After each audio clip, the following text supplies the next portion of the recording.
Hello বন্ধুরা, তোমরা সবাই কেমন আছো? আমার নাম সুনীল। আমি উত্তরাখণ্ডে হরিয়ানায় থাকি। আমার বয়স 23 বছর। আমার বাড়িতে আমি, আমার মা, বাবা আর বড়দি রিমকি মিলিয়ে 4 জন থাকি। বাবা সরকারি চাকরিতে অফিসার আর মা বাড়ি সামলান। আমার মা বাবার দ্বিতীয় স্ত্রী আর দিদি তার আগের স্বামী মেয়ে। দিদি আমার থেকে 2 বছরের বড়। তার মুখটা খুব সুন্দর, সব সময় সেজেগুজে থাকে, তাকে দেখলে কেউ না থাকতে পারে না, তার প্রশংসা না করে পারে না। দিদি একদম আমার মায়ের মতো, আর মায়ের সৌন্দর্যের কথা কি ভুলব, তা সত্যি অসাধারণ। তোমরা তো জানোই সরকারি অফিসারদের স্ত্রীরা নিজেদের রূপের প্রতি কতটা যত্ন নেন।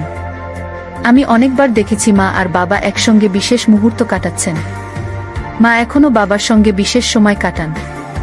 আমি ভাবলাম আমিও মায়ের সঙ্গে কিছু সময় কাটাবো। রাত 11টা নাগাদ তাদের ঘর থেকে কিছু আওয়াজ ভেসে এলো। আমি চুপি চুপি তাদের ঘরের জানালার কাছে গিয়ে উকি দিলাম। ভিতরে দেখি বাবা মাকে কি বলছেন, আরে না যান, আজ একটু সময় কাটাই। মা বললেন, সে তো রোজই হয়, কোনোদিন এমন হয় যে আমরা একসঙ্গে থাকি না? এখন তো সীমাও বড় হয়েছে, একটু কম সময় দাও, ভয় লাগে যদি দেখে ফেলে তাহলে কি ভাববে?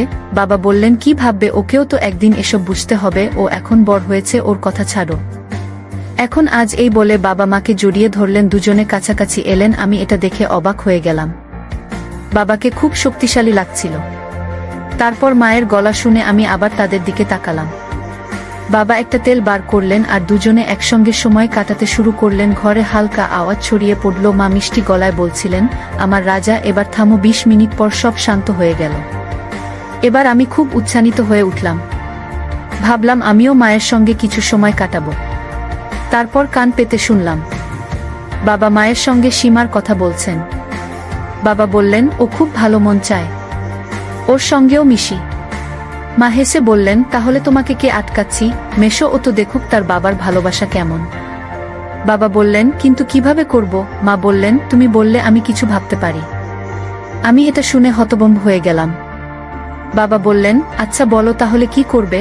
মা বললেন, সব আমার উপর ছেড়ে দাও, আমার রাজা, তুমি শুধু তৈরি থাকো। এটা শুনে বাবা আবার মায়ের সঙ্গে সময় কাটাতে শুরু করলেন। আমি তখন ঠিক করলাম বাবাকে দিদির সঙ্গে মিলিয়ে দেব। তার আগে দিদির সঙ্গে দেখা করতে হবে। তারপর আমি বাথরুমে গিয়ে নিজেকে ফ্রেশ করলাম। মা আর দিদির সঙ্গে সময় কাটানোর কথা ভাবতে লাগলাম। মা যেই বাথরুমে ঢুকলেন, আমি এমন ভাব দেখালাম যেন তাকে দেখিনি। আমি সেখানে দাঁড়িয়েছিলাম। মা আমাকে দেখে ফেললেন। আমি এটাই চেয়েছিলাম। তারপর ঘুরে মাকে দেখে বললাম, আরে মা, তুমি কোথায় ছিলে? এই বলে আমি বাইরে চলে গেলাম। মাকে মনে হয় আমার ভালো লেগেছিল। সারা রাত আমি দিদির সঙ্গে সময় কাটানোর পরিকল্পনা করতে থাকলাম। তখনই মাথায় একটা আইডিয়া এলো, যে প্যাকেটটা আমি তুলে রেখেছিলাম তা থেকে একটা নিয়ে ভোর 5টায় তৈরি করলাম। সকালে দিদি যখন আমার ঘরে চা দিতে এলো, আমি ঘুমের ভান করছিলাম। দিদি ঘরে ঢুকে আমার দিকে তাকাল, কিছু বলল না। আমার কাছে এসে আমাকে দেখল, তারপর চা রেখে বলল, ভাইজা, চা খেয়ে নাও। এই বলে চলে গেল। ও চলে যেতেই আমি উঠে বাথরুমে গিয়ে ফ্রেশ হলাম। দিদি স্নান করে বেরোতেই আমি হলে ঘরে বসেছিলাম। সে আমাকে একটু অন্যভাবে দেখল। হোলি এসে গেল, সবাই খুব খুশি। আমার মামি বাবাকে হোলি খেলতে ডাকলেন। বাবা মা মামার বাড়ি 4 দিনের জন্য বেড়াতে যাওয়ার প্ল্যান করলেন। আমি মনে মনে খুব খুশি হলাম। ওরা চলে যেতেই আমি বাজারে গিয়ে অনেক রং কিনে আনলাম। দিনে খুব হোলি খেললাম, কিন্তু আসল মজা তো সন্ধ্যায়। ঠিক তখনই আমার পড়শি ভাবি আমাদের বাড়িতে হোলি খেলতে এলেন। বললেন, দেওরজি, শুধু দিদির সঙ্গে খেলো না, আমার সঙ্গেও একটু খেলো। এই বলে আমার মুখে রং মাখিয়ে দিলেন। তারপর রং লাগাতে লাগাতে হালকা ছুলেন আর বললেন, দেওরজি, তুমি তো বেশ শক্তিশালী, দিদিকেও রং লাগাও। দিদি শুনে রাজা পেল। ভাবি মুহূর্তটা হালকা করে দিলেন। আমি বললাম, ভাবি, এবার রং লাগানোর পালা। আমি ঘরে গিয়ে 1 বালতি রং মিশিয়ে নিয়ে এলাম। ভাবি বললেন, দেওরজি, এটা তো ঠিক না, দিদিকে রং লাগাওনি, আর আমার জন্য এত রং। তখনই দিদি বালতিটা ভাবির উপর করে দিল। ভাবি বললেন, আরে দিদি, এখন কোথায় যাচ্ছ? আমার পালাও বাকি। তারপর আমার হাত থেকে রং নিয়ে দিদির গায়ে লাগাতে শুরু করলেন। কিছুক্ষণের মধ্যে দিদিকে লাল করে দিলেন। ভাবি বললেন, আমার রানী, তুমি খুব সুন্দর মনে হচ্ছে, তোমার মজা চাই, দেওরজির সঙ্গে খেলো, খুব ভালো লাগবে। এটা শুনে আমি উৎসাহিত হয়ে দিদিকে ছুলাম। দিদি সত্যিই খুব খুশি ছিল। তারপর আমি ভাবির হাত ধরে টেনে সরালাম।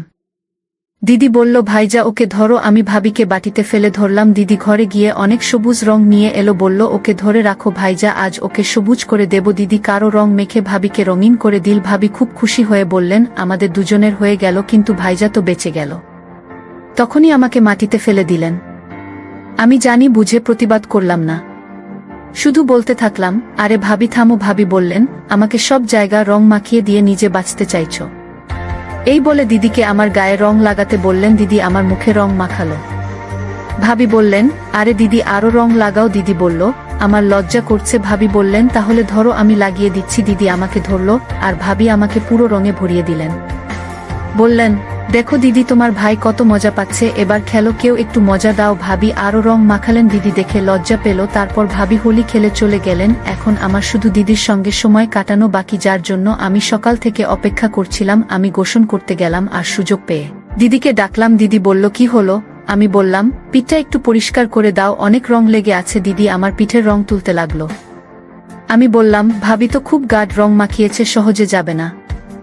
দিদি বলল, তোমারটা তো যাবে, আমারটা কিভাবে যাবে? মাও তো নেই যে পরিষ্কার করে দেবে। আমি বললাম, তুমি আমাকে না ধরলে হয়তো আমার লাগতো না, আর তুমি তো সব দেখেও ফেলেছো। দিদি বলল, আমি কি করব? ভাবি তো বলল, তবে তুমি তোমার বন্ধুদের বলো না যে আমি সব দেখেছি। আমি বললাম, বলবো না, কিন্তু তুমি কবে দেখলে? দিদি বলল, সেদিন ঘরে চা দিতে গিয়েছিলাম। তখন আমি মনে মনে হাসলাম। দিদি বলতে লাগলো, আজ ভাবি রং মাখা ছিল, তখনও দেখলাম, আমার খুব ভালো লাগলো। এই বলে দিদি আমাকে জড়িয়ে ধরল। আমার রাজা ভাইজা, আমি তো কবে থেকে তোমার সঙ্গে ভালো করে মিশতে চাইছিলাম। আমি নিজেকে শান্ত করলাম। গোসলের পর দিদি বলল, ভাইজা মায়ের ঘরে চলো না। আমরা মায়ের ঘরে গেলাম। আমি দিদির সঙ্গে মিলতে শুরু করলাম। দিদি বলল, ভাইজা আজ কেউ নেই আমার সঙ্গে, খুব আমাকে খুশি করো। আমি বললাম, হ্যাঁ, আমার বোন, এখনই খেলি। দিদি বলল, ভাইজার নিচে মায়ের তেল রাখা আছে, লাগিয়ে দাও, সুবিধা হবে। আমি বিছানা থেকে সেই পলিথিনটা তুলে রং লাগলাম। তারপর 20 মিনিট ধরে হোলি খেলে আমার সব ক্লান্তি দিদির সঙ্গে ভাগ করে নিলাম। দিদি খুব খুশি হয়ে বলল, রিল্যাক্স হয়েছো ভাইয়া, তুমি সত্যি অসাধারণ, তোমার বুয়ের তো মজাই হবে। আমি বললাম, তুমি তো আছো দিদি, তাহলে বুয়ের কি দরকার? দিদি বলল, আচ্ছা, কিন্তু আমি তো বাড়িতে রোজ থাকতে পারবো না। আমি বললাম, তাহলে তোমার সঙ্গে না মিশে আমি কিভাবে থাকবো? দিদি একটা কাজ করো, তুমি আমাকে মায়ের সঙ্গে মিলিয়ে দাও, তাহলে কোনো সমস্যা হবে না। দিদি বলল, কিন্তু এটা কিভাবে হবে? আমি বললাম, তুমি ভেবে দেখো দিদি। দিদি বলল, ঠিক আছে, মা ফিরে আসুক, তারপর কিছু ভাববো। পরের 4 দিন আমি দিদির সঙ্গে ভালো সময় কাটালাম। তারপর মা ফিরে এলেন। দিদি আমাকে বলল, আমি কাল তোমার যে চা দিতে আসব না, মাকে তোমার ঘরে পাঠাবো, তুমি ঘুমের ভান করো। পরদিন মা চা নিয়ে কিচেন থেকে বেরোতেই দিদি আমাকে ফোন করে বলল, মা আসছে, আমার রাজা নাটক শুরু করো। আমি ঘুমের ভান করে তৈরি হয়ে রইলাম। মা এসে আমাকে দেখে থমকে গেলেন, আমাকে হালকা গলায় ডাকলেন, কিন্তু আমি উত্তর দিলাম না। তারপর তিনি চলে গেলেন। মা নিচে যেতেই দিদি জিজ্ঞেস করল, ভাইজা কেউ উপরে আছে, আমার একটু কাজ আছে। মা বললেন, রোকো, আমি ডেকে দিচ্ছি। মা আবার উপরে এসে আমাকে ঝাঁকিয়ে বললেন, ওঠো মনোজ, ওঠো। আমি উঠে মাকে দেখে নিজেকে ঠিক করলাম। মা লজ্জায় পড়ে গেলেন, বললেন, সরি, জানি না কখন এমন হয়ে গেল, কিছু মনে করো না, সীমা ডাকছে তোমাকে। আমি নিচে গেলাম। দিদি একটা হালকা হাসি দিল, কারণ কাজ করছিল। পরদিন মা যখন বাথরুম এ ছিলেন, দিদির কাছে কাপড় চাইলেন। আমি কি পাঠিয়ে দিলাম। আমি ভেতরে যেতেই মা বললেন, তুই সীমা কোথায়? আমি বললাম, ওর মাথা ধরেছে। তারপর বললাম, মা কালকের জন্য সরি, তুমি সব দেখে ফেলেছ। মা বললেন, তাতে কি হয়েছে, ছোটবেলাতেও তো দেখতাম, তবে এটা আলাদা। আমি বললাম, না মা, এখন তো আমি বড় হয়েছি, লজ্জা লাগছে। মা হেসে বললেন, হ্যাঁ, বড় তো হয়েছিস, এবার যা সীমাকে পাঠিয়ে দে। আমি বললাম, কিন্তু মা, ও শরীর ঠিক নেই, আমাকে বলো কি করতে হবে। মায়ের গা লাল রং এ ভরা ছিল, তিনি রং তুলতে চাইলেন। আমি বললাম, ঠিক আছে। তারপর রং পরিষ্কার করতে শুরু করলাম। আমার আর থাকতে পারল না, বললাম, আমিও কিছু দেখতে চাই। মা বললেন, কি বলছিস, পাগল হয়েছিস, তোর বুদ্ধি নেই। আমি মিনতি করে বললাম, প্লিজ মা, প্লিজ। বললেন, ঠিক আছে, কিন্তু আমাকে ছবির না। তারপর মা আমার দিকে ঘুরলেন। লাল রঙে ভরা মাকে দেখে আমি হতবাক হয়ে 20 মিনিট ধরে ভাবতে থাকলাম। তারপর আমার সব কথা মায়ের সঙ্গে ভাগ করে নিলাম। ঠিক তখনই দিদি দরজা খুলে বলল, মা, ভাইজা, তোমরা এসব কি করছো? মা, তোমার লজ্জা করা না? পাপা এলে সব বলে দেব।